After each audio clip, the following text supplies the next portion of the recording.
olhando o Evangelho, onde Jesus conta essa parábola, desse patrão que virá, falando do dia do Senhor, da volta do Senhor, desse Senhor que vem, que virá no último dia. E assim podemos olhar não no sentido apenas escatológico, do fim dos tempos, da segunda vinda de Jesus, mas desse Deus que vem ao encontro do nosso coração. Esse mesmo Jesus que veio no mistério da encarnação, esse mesmo Cristo que um dia virá no último dia para julgar os vivos e os mortos, mas esse Cristo que vem hoje ao nosso encontro, esse Cristo que nos visita, esse Cristo que é a resposta aos anseios mais profundos do nosso coração. É o Senhor que nos visita, é o Senhor que sacia a sede do nosso ser, do nosso coração. Quando nós cantamos no Salmo, saciai-nos de manhã com vosso amor. Somente o amor de Deus é capaz de saciar o nosso coração. Como diz Santo Agostinho, tu nos criastes para ti, inquieto está o nosso coração, enquanto não repousar em ti. Nós somos criados pelo amor, esse amor que é Deus. O nosso coração anseia por esse amor infinito, por esse amor eterno, que só o Senhor pode nos dar, inquieto, angustiante, em movimento, em busca constante estará o nosso coração, enquanto não repousar, enquanto não se encontrar com aquele que vem ao nosso encontro, que é o Senhor. Esse verdadeiro amor que é Deus, ele promete o infinito. Papa Bento XVI diz isso, O verdadeiro amor promete o infinito. Vamos repetir isso? O verdadeiro amor promete o infinito. Por quê? Porque seu coração tem sede de infinito. E tudo aquilo que é finito, que é criado, que é humano, que é material, não é capaz de saciar a sede e o anseio profundo do nosso coração. Mas o que pode nos saciar? A comunhão com Deus, a união com o Senhor, com o nosso Criador, com aquele que nos amou e nos criou para si. Primeira leitura de hoje, de São Paulo aos Tessalonicenses, logo no final da leitura, São Paulo diz assim: que o Senhor confirme os vossos corações numa santidade sem defeito, aos olhos de Deus nosso Pai, no dia da vinda de nosso Senhor Jesus Cristo, com todos os seus santos. Quando hoje a leitura fala dessa santidade sem defeito, às vezes a gente pode tentar compreender a santidade como algo que fosse contrário à nossa humanidade. A gente costuma dizer o quê? Errar é humano, certo? Errar é humano? Sim? Se errar é humano, quanto mais você errar, mais humano você vai ser? Sim ou não? Não, Ou seja, o que é próprio do humano, o que é próprio de cada um de nós, nosso ser mais profundo, não é o erro, mas é essa busca pelo infinito, é essa busca pelo Senhor. Quanto mais nós nos encontramos conosco mesmo, quanto mais eu sou eu mesmo, quanto mais eu vivo a minha humanidade na sua profundidade, mais eu devo ser o quê? Imagem e semelhança de Deus, porque Deus nos criou a sua imagem e semelhança.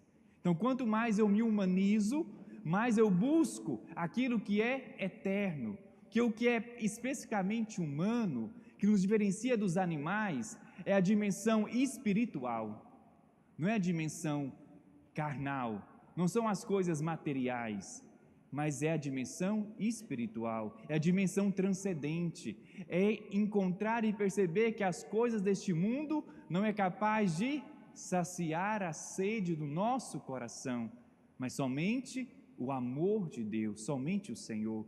Por isso nosso coração anseia por esta santidade, por isso ser santo é ser humano. Quanto mais humano eu for, mais santo eu serei.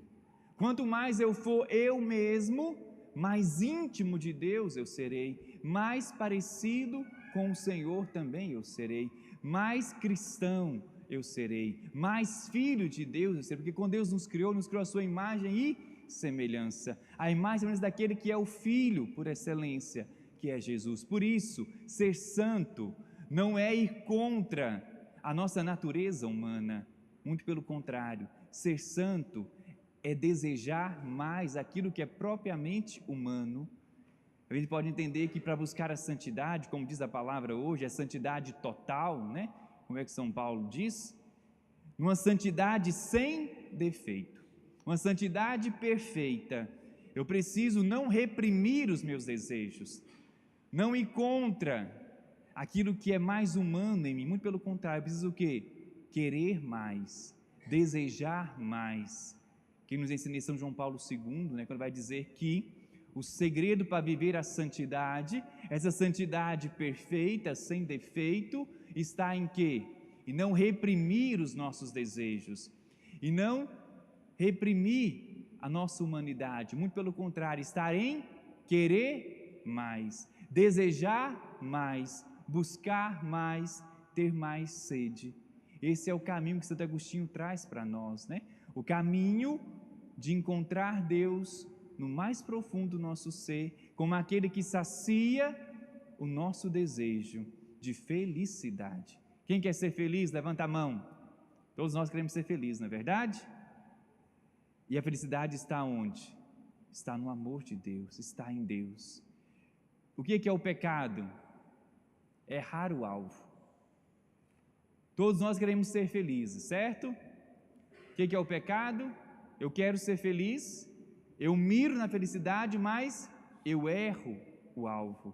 Essa é a raiz da palavra pecado, amartia, é errar o alvo, é buscar essa felicidade, ela não está, é querer saciar os desejos e anseios do nosso coração, da nossa alma, em lugares, em realidades que não são suficientes. O que eu preciso fazer? Reprimir esses desejos? Sim ou não? Não. Tem que fazer o quê? Querer mais, desejar mais, buscar mais, encontrar dentro de mim essa sede profunda pelo Senhor. E Santo Agostinho traz isso no seu coração desde pequeno, né? Desde criança, né? Diz nos seus escritos, né? Ele bebeu o nome de Jesus no leite materno de sua mãe, Santa Mônica, mas depois na adolescência, a sua busca pela verdade, a sua busca pelas realidades transcendentes, a seu anseio, a sua sede de encontrar respostas para o sentido da vida, fez com que ele se afastasse de Deus, buscasse em tantos lugares, na ciência, no maniqueísmo, em tantas outras realidades, até que devido, claro, à oração, intercessão de sua mãe, Santa Mônica, que celebrávamos ontem, Mônica que rezou 30 anos, para a conversão de seu filho, Agostinho. É interessante olhar que a intercessão de Mônica, a sua oração, não só converteu Agostinho, mas santificou Mônica. Santa Mônica é santa por causa disso, né? Porque é um modelo de alguém que perseverou na oração. Então você também que reza, né? Que intercede, que clama pela conversão dos seus, da sua casa, da sua família, veja isso também como um caminho de santificação pessoal para você mesmo, né? E depois Agostinho, ouvindo, né, as pregações de Santo Ambrósio, depois nesse mergulho de entender e buscar algo, alguém que pudesse saciar o seu coração, ele faz esse encontro com o Senhor, lendo, né, as palavras de Deus, a palavra de São Paulo, o Novo Testamento, a sua alma, o seu coração encontra a resposta, e ali Agostinho encontra o Senhor, ali Agostinho repousa o seu coração no amor de Deus. E é muito bonito, né, quando ele mesmo diz no livro das Confissões, esse pensamento conhecido de muitos de nós, né? Tarde te amei, ó beleza tão antiga e tão nova, tarde te amei. Eis que estava dentro e eu fora. Agostinho faz essa descoberta, né? Desse Deus que habita em nós, que está dentro de nós. E quando eu me afasto de Deus, eu me afasto de quem? De mim mesmo. Uma pessoa, quando ela se afasta do Senhor, quando ela mergulha numa vida de pecado, ela se desfigura, ela se desumaniza, ela deixa de ser quem ela é. Agora, quanto mais eu me encontro com Deus, mais eu busco o Senhor, mais eu encontro com quem? Comigo mesmo. Por isso Agostinho reconhece esse Deus que estava distante dele, mas Deus estava dentro dele. Ele estava distante de quem? Dele mesmo, de quem ele era, de quem ele foi criado para ser. E aí te procurava, e lançava-me nada belo ante a beleza que tu criastes. Aqui está o nosso erro, o nosso pecado, de confundir, as criaturas com o Criador, de confundir as belezas deste mundo com aquele que é o belo por excelência. E Agostinho faz essa descoberta, de perceber que o seu coração anseia não pelas criaturas, mas pelo Criador, não pelas belezas desse mundo, mas por aquele que é o belo, que tudo criou e deixou na criação sinais da sua presença. Estava comigo e eu não contigo. Segurava-me longe de ti as coisas que não existiriam se não existissem em ti. Agostinho percebe que a fonte de todo bem, de toda alegria, de toda felicidade é Deus. E só em Deus ele seria plenamente feliz, ele seria plenamente ele mesmo. E aí é bonito quando Agostinho diz: clamastes, chamastes, clamastes e rompestes a minha surdez. A voz de Deus faz com que os ouvidos espirituais de Agostinho se abram para ouvir a voz do Senhor. Brilhastes, resplandecestes, afugentastes minha cegueira. Agostinho, que andava cego, perdido, que não enxergava o verdadeiro amor, aquele que podia saciar a sede do seu coração, mas uma vez essa luz, que é Deus, brilhou e a sua visão se abriu. Seus ouvidos se abriram à voz de Deus, seus olhos se abriram à luz do Senhor. Exalastes perfume e respirei.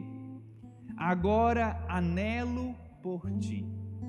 Interessante que o encontro de Agostinho com Deus é um encontro que passa pela vontade, pelos sentidos, Ele já falou aqui da audição, falou da visão, agora falou do olfato, do cheiro de Deus, que faz com que ele deseje a Deus. O meu coração agora anela por ti. Provei-te e tenho fome e sede. Agostinho fala de ouvir a Deus, de ver a Deus, de cheirar Deus e de provar, de comer do próprio Senhor. Ele que é o nosso alimento, Ele que vai se dar a nós daqui a pouco na Eucaristia. Nós podemos sim nos alimentar do Senhor. Tocaste-me e ardi por tua paz. O toque do Senhor, o tato. E a experiência de Deus é uma experiência sensível, que passa pelos nossos sentidos. Nós podemos sim também na nossa vida em relação com Deus, ouvir a Deus. Te pergunto, você consegue escutar a voz do Senhor na sua vida? Você consegue ouvir esse Deus que te chama, que clama e que quer romper a sua surdez? Você consegue olhar e ver a Deus, esse Deus que brilha, que resplandece e que afugenta a nossa cegueira, a cegueira espiritual? Você consegue sentir o cheiro de Deus? Esse Deus que nos seduz, que nos atrai com esse perfume do seu amor. Provar a Deus, nos alimentar da palavra de Deus, ser saciado por esse Deus que se faz alimento, pão vivo, descido do céu. Tocaste-me e ardi por tua paz. Se nós um dia, cada vez mais experimentarmos esse Deus que é presente, esse Deus que sacia a sede, a fome, o desejo, todos os nossos sentidos, podemos nós também dizer como Agostinho, tarde te amei, Senhor. Quanto tempo nós podemos ter perdido buscando saciar, buscando preencher, buscando a felicidade nas coisas, em pessoas, em coisas deste mundo. Enquanto nós assim fizermos, inquieto, insatisfeito, sedento, vai estar o nosso coração. Mas se um dia nós formos à fonte que é o próprio Cristo, Ele é o único capaz de preencher e saciar o nosso coração. Não há amor humano, não há riqueza neste mundo, não há fama, não há dinheiro nenhum, não há prazer nenhum neste mundo capaz de dar sentido à sua vida, capaz de responder aos anseios mais profundos do seu coração. Porque foi Deus que te criou, foi Deus que te deu a vida, e só nele, somente nele, nós também teremos a plena vida. Inquieto, angustiante, vazio, solitário, sedento estará o nosso coração, enquanto não repousarmos no Senhor, enquanto não buscarmos beber desta fonte que brota do lado aberto de Cristo. Ele que é a fonte que sacia o nosso coração. Você tem sede de Deus, sim ou não? Você quer beber dessa graça? Quer sair daqui saciado, cheio, transbordante da presença do Senhor? E com mais sede ainda? Porque quanto mais nós experimentamos de Deus, mais nós queremos Deus. Até um dia, sim, estaremos face a face com Ele. E Cristo será tudo em todos.